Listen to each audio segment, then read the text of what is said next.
Dear students, एक और lecture number 2, reaction kinetics, chapter 7, new book, FSc chemistry. Rate of reaction क्या है? दो चीज़ें ज़रा गौर कीजिए। एक तो है रिएक्टेंट, ये ट्रांसफॉर्म होते होते हैं, तब्दील होते होते हैं प्रोडक्ट में। ठीक हो गया। जिस स्पीड से रिएक्टेंट चेंज होंगे प्रोडक्ट में वो रेट,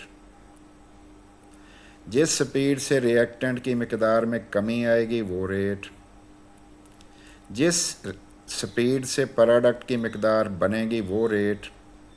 इसका मतलब है कि पैसेज ऑफ टाइम हो, जैसे जैसे गुजरेगा टाइम, रिएक्टेंट में कमी आएगी, प्रोडक्ट में इजाफा होगा। तो चाहे आप रिएक्टेंट में टाइम के रेफरेंस से वक्त कितना लगा, आप उसकी मिकदार में कमी ढूंढ लें, चाहे प्रोडक्ट की मिकदार में इजाफा ढूंढ लें। किसके रेफरेंस से, किसके रिलेटिव बात होगी? टाइम के साथ मुकाबला करके होगी।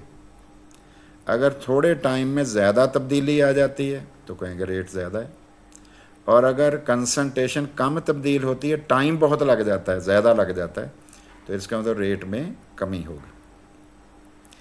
रस्टिंग बड़ा स्लो प्रोसेस है, जंग लगना, लेकिन एक्सप्लोजन बहुत फास्ट रिएक्शन है। इसका मतलब है कि डिफरेंट रिएक्शंस के रेट डिफरेंट होते हैं, होने की स्पीड डिफरेंट होती है, ऐसे कह लेते हैं। अब हम देखते हैं रेट का शॉर्ट फॉर्म कैसे, फार्मूला कैसे है। Rate of reaction, change in concentration of a substance ऊपर लेना है, सब्सटेंस का मतलब है रिएक्टेंट या प्रोडक्ट, और time taken for the change, और टाइम कितना लगा उस पर डिवाइड कर देना, आपके पास आंसर आ जाएगा। मैथमेटिकली कैसे लिखोगे? Rate delta X over delta T या delta C over delta T. Delta C है change in concentration, delta T है चेंज इन टाइम, जो टाइम लगा। तो इसका मतलब है डेल्टा एक्स या delta C change in concentration है, रिएक्टेंट की हो सकती है, प्रोडक्ट की भी हो सकती है, और डेल्टा टी टाइम इंटरवल है over which the change occurs. Graph देखते हैं कैसे।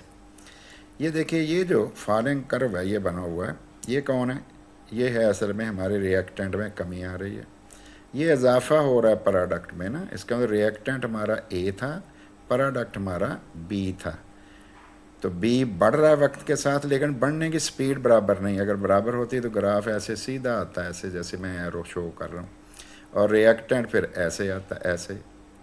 ऐसा नहीं है। इसका मतलब कि वक्त के साथ साथ, with the passage of time जिसे हम कहते हैं, वक्त गुजरने के साथ साथ रेट में कमी आती है। क्यों आती है?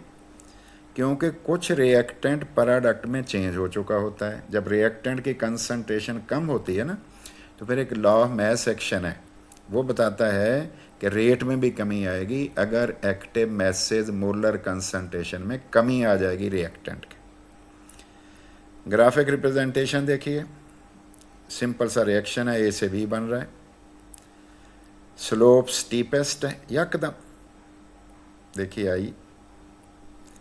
इसका मतलब है कि रिएक्शन तेज़ है, और जैसे टाइम गुजरा है स्लोप बिकम्स लेस स्टीप, उसकी गहराई कम होती जा रही है। इसका मतलब रिएक्शन जो है स्लो डाउन हो गया है, और फाइनली क्या हो गया है, रिएक्शन ये चेंज होना तकरीबन बंद हो गई है। तो रिएक्शन जो है वो कैसा हो गया? कंप्लीट। तो अब लफ्ज़ हमारे पास क्या हो गए? शुरू में रिएक्शन फास्ट, मिड में स्लो डाउन हुआ, और लास्ट में कंप्लीट हो गया। रिएक्शन रेट को की कंसंट्रेशन क्या होते हैं देखते हैं। Units of reaction rate, concentration mole पर डी एम क्यूब आप लेते हो, टाइम सेकंड में, तो जवाब आएगा मोल पर डी एम क्यूब पर सेकंड। स्लोअर रिएक्शन के लिए आप टाइम ले लेते हैं मिनट्स में या आवर्स में, घंटों में। फिर आपका यूनिट क्या बनेगा? फिर आपको लिखना पड़ेगा मोल पर D m cube per hour या मोल पर D m cube per minute. Gas phase reaction के लिए प्रेशर के यूनिट हम इस्तेमाल करते हैं एटीएम पर सेकेंड, पास्कल पर सेकेंड। ठीक है जी। किसकी वजह इस्तेमाल कर रहे हैं? कंसंट्रेशन की वजह, कि जो प्रेशर होता है गैसीय सिस्टम का वो डायरेक्टली प्रोपोर्शनल टू कंसंट्रेशन ही होता है। तो यूनिट हमारा डिसाइड हो गया कि मोल पर डी एम क्यूब पर सेकेंड। अब हम रिएक्शन रेट को मैथमेटिकली कैसे एक्सप्रेस करेंगे, ज़ाहिर कैसे करेंगे, ज़ाहिर कैसे करेंगे। एक रिएक्शन है, ए से बी बना, अब ए में आ रही है कमी, तो हम रेट माइनस लेके के चेंज इन कंसंट्रेशन ऑफ ए, कमी, माइनस का मतलब है डिक्रीज हो रही है, रिएक्टेंट में कमी आ रही है, डिवाइडेड बाई डेल्टा टी, ये हमारा जवाब आ जाएगा। और प्रोडक्ट के लिए क्या लगाएंगे, प्लस का साइन, इसका मतलब बी की कंसंट्रेशन में इजाफा हो रहा है, डेल्टा बी का मतलब तो ठीक है change in concentration of B है, और डेल्टा टी पे डिवाइड करेंगे। असल मसला ये होता है रिएक्टेंट के शुरू में कंसंट्रेशन ज़्यादा होती है और एंड में जाके कम हो जाती है, तो फाइनल में से इनिशियल जो निकालनी होती है, फाइनल थोड़ी होती है, इनिशियल ज़्यादा होती है, तो आंसर आ रहा होता माइनस। तो माइनस कंसंट्रेशन तो होती नहीं है, इसलिए पहले ही साइंसदानों ने यहाँ माइनस लगा दिया, ये पार्ट ऑफ फार्मूला है, इसका ख्याल करना है। इस नेगेटिव का मतलब है वक्त के साथ साथ रिएक्टेंट की कंसंट्रेशन में कमी आ रही है, प्लस का मतलब है वक्त के साथ साथ, गुजरने के साथ साथ, with the passage of time जिसे हम कहते हैं, बी में इजाफा हो रहा है। This shows that why reactants are consumed and product are formed, both describing the same reaction rate but from different perspectives. कहने के अंदाज में फ़र्क होगा, हालांकि दोनों चीज़ें जो हैं रेट ऑफ रिएक्शन को ज़ाहिर कर रहे हैं।